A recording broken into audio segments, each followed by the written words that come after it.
नाम नम्रता है और मैं उदयपुर से हूँ। और आज जिस घटना के बारे में मैं आपको बताने वाली हूँ, ये घटना मेरे साथ ही घटी थी करीब 2 साल पहले। उस वक्त मैं अच्छे कॉलेजेस के लिए स्ट्रगल कर रही थी और बस अच्छे मार्क्स लाकर एक अच्छे कॉलेज में एडमिशन चाहती थी, पर बदकिस्मती से मेरे कुछ मार्क्स कम आ गए थे, जिसकी वजह से मुझे स्कॉलरशिप भी नहीं मिल पा रही थी और मैं बाहर कनाडा जाकर पढ़ना चाहती थी, पर बिना स्कॉलरशिप के वहाँ जाना मेरे लिए मुमकिन नहीं था। पर अपने आगे की स्टडीज़ के लिए मुझे एक अच्छी यूनिवर्सिटी में एडमिशन मिलना बहुत ही ज़्यादा ज़रूरी था, इसलिए मैंने लोन उठाया था और उसके बाद ही फिर मैं कनाडा जा पाई थी। वहाँ जाकर मैं पढ़ाई तो करती ही थी, पर वहाँ पर मुझे अपने लोन भी पूरा चुकाना था। इस वजह से मैं कनाडा जाकर ज़्यादातर पार्ट टाइम जॉब भी करती थी। कनाडा जाते ही एक अलग ही स्ट्रगल चालू हो गया था मेरी ज़िंदगी में। वहाँ पर मुझे समझ में आया था कि पैसों की अहमियत क्या होती है और फैमिली की भी। पर मुझे आराम थोड़ा तब मिला जब मेरी ज़िंदगी में आंट मैरी आई। वो बहुत ही ज़्यादा अच्छी लेडी हैं। उनका कनाडा में ही एक रेस्टोरेंट है और मैं वहीं पर काम करती थी। वो मुझे बहुत ही ज़्यादा प्यार करती थी। वो मुझे सैलरी भी बहुत ही अच्छी देती थी, वो मुझे बोनस भी देती थी और मुझे ओवर टाइम भी करने देती थी। वो अपनी लाइफ में पूरी तरह से ही अकेली थी। उनका कोई भी बच्चा नहीं था और करीब 6 महीने पहले ही उनके हस्बैंड की डेथ हो गई थी। तो वो मुझसे बहुत ही ज़्यादा अटैच्ड हो गई थी और वो मुझसे बहुत अच्छे से बातें किया करती थी।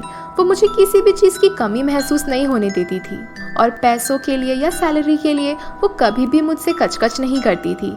ये सब चीज़ें मुझे उनकी बहुत ही ज़्यादा पसंद आती थी। हम अक्सर कभी कभी बाहर भी घूमने चले जाया करते थे। वो मुझे बिल्कुल अपनी बेटी की तरह ही मानती थी।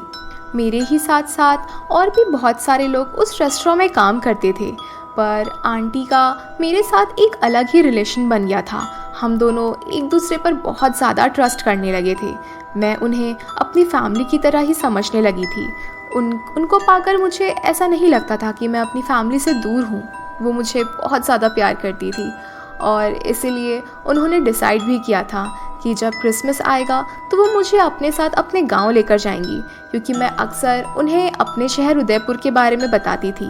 और जैसा कि आप सभी जानते हैं, उदयपुर बहुत ही खूबसूरत जगह है। मुझे हमेशा से ही पुरानी चीज़ें या फिर नेचर के करीब रहना बहुत ही ज़्यादा पसंद है।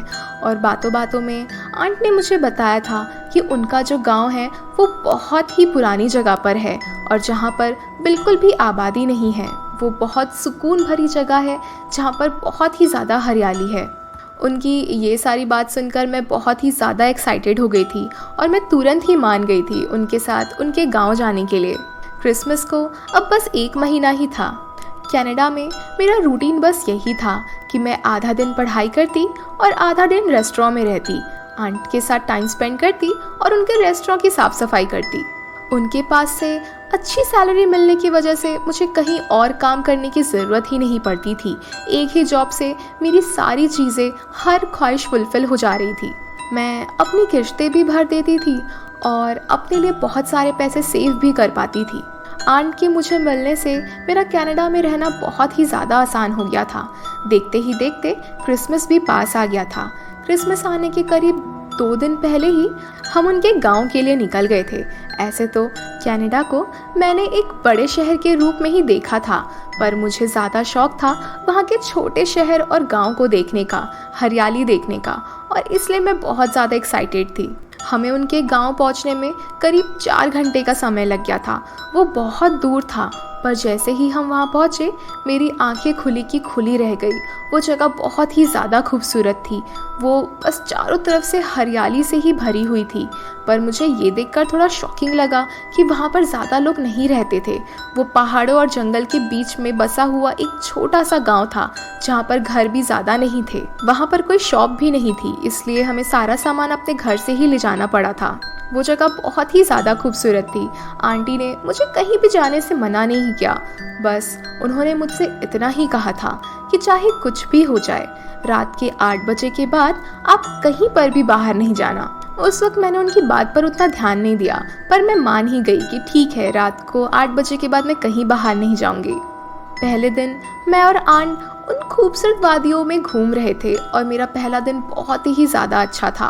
पर अगले दिन सुबह ही आंट की तबीयत बहुत ख़राब हो गई थी और इस वजह से वो मेरे साथ बाहर नहीं जा सकती थी। उन्होंने मुझसे कहा कि आज तुम अकेले ही बाहर से घुमाओ, पर याद रहे 8 बजे के पहले पहले तुम घर आ जाना, बाहर सेफ नहीं है। मैंने उन्हें हाँ कहा और फिर घर से बाहर निकल गई। घर से बाहर निकलते ही एकदम फ्रेश लगने लगा था, क्योंकि वो जगह बहुत ही ज़्यादा फ्रेश, शांत और नेचर से घिरी हुई थी। मैं वहाँ की गलियों में वॉक कर ही रही थी कि तभी मुझे एक लड़का नज़र आया। उसका नाम उसने मुझे क्लेन बताया था। हम दोनों की रास्ते में बातें होने लगी और हम एक दूसरे के बारे में वॉक करते हुए एक दो चीज़ें जानने लगे थे। उसके साथ वॉक करते करते सुबह से शाम कब हो गई मुझे पता ही नहीं चला, पर मेरा वो दिन बहुत ही ज़्यादा बेहतरीन गुजरा था। मैंने एक नया दोस्त बना लिया था और मेरा दिन बहुत ही बेहतरीन तरीके से गुजर रहा था। वो हॉलिडे मेरी लाइफ का सबसे बेहतरीन हॉलिडे था। पर जब उसके साथ वॉक कर रही थी तब वो मुझसे बहुत अजीब तरीके की बातें कर रहा था। वो मुझे बता रहा था कि पिछले कई सालों में इस जंगल पर बहुत सारी अजीब अजीब चीज़ें देखी गई हैं जिसके बारे में और कोई भी नहीं जानता। यहाँ के जंगलों में बहुत अजीब अजीब तरीके के जानवर हैं जिसे पहले कभी भी देखा नहीं गया है। और वो भी मुझे यही कह रहा था कि रात होने से पहले पहले तुम अपने घर चली जाना और मैं भी अपने घर चला जाऊँगा। मैं बस उसकी बातें सुनते सुनते उस व्यू का मज़ा ले रही थी, क्योंकि मैं उसकी बातों पर उतना ज़्यादा ध्यान नहीं दे रही थी कि तभी हमने नोटिस किया कि हमें साथ वॉक करते करते अब रात के 8 बज गए थे। वो मुझे अब बार बार कहने लगा था कि हमें अब वापस घर चलना चाहिए, रात के 8 बज गए हैं और इतने अंधेरे में ये जगह बिल्कुल भी सेफ नहीं है। हम कल सुबह वापस से मिलेंगे और वापस से ऐसे ही वॉक करते हुए इन छोटी छोटी जगहों के मज़े लेंगे। पर मैं उसे रोक रही थी, क्योंकि मैं ये सब बातों पर यकीन नहीं करती और मुझे मज़ा भी बहुत आ रहा था। मैंने यही सोच लिया था कि आज आंट हमारे साथ नहीं है, इसका मतलब मैं लेट तक बाहर रह सकती हूँ, कोई मुझे डांटने वाला भी नहीं होगा। पर तभी वो मुझे उन चीज़ों के बारे में बताने लग गया। उसने कहा कि रात के समय में एक जानवर यहाँ पर घूमता है जो कि बहुत ही ज़्यादा श्रापित माना जाता है। उसके आसपास मौजूद होने से ही आसपास की चीज़ें बहुत ही ज़्यादा शांत हो जाती हैं, जैसे कि किसी की मौत हो गई हो, एकदम सन्नाटा सा छा जाता है। उसकी आहट से मेढक, कीड़े मकोड़े सभी बुरी तरह से शांत हो जाते हैं। अब उसकी ये सारी बातें सुनकर मुझे थोड़ा अजीब सा लग रहा था और सही बातों में कहा जाए तो मुझे अब थोड़ा सा डर भी लगने लगा था। पर आगे मेरे साथ क्या होता है? क्या मुझे वो जानवर नज़र आता है या फिर मैं वापस अपने घर चली जाती हूँ? ये जानने के लिए देखिए इस स्टोरी का दूसरा पार्ट।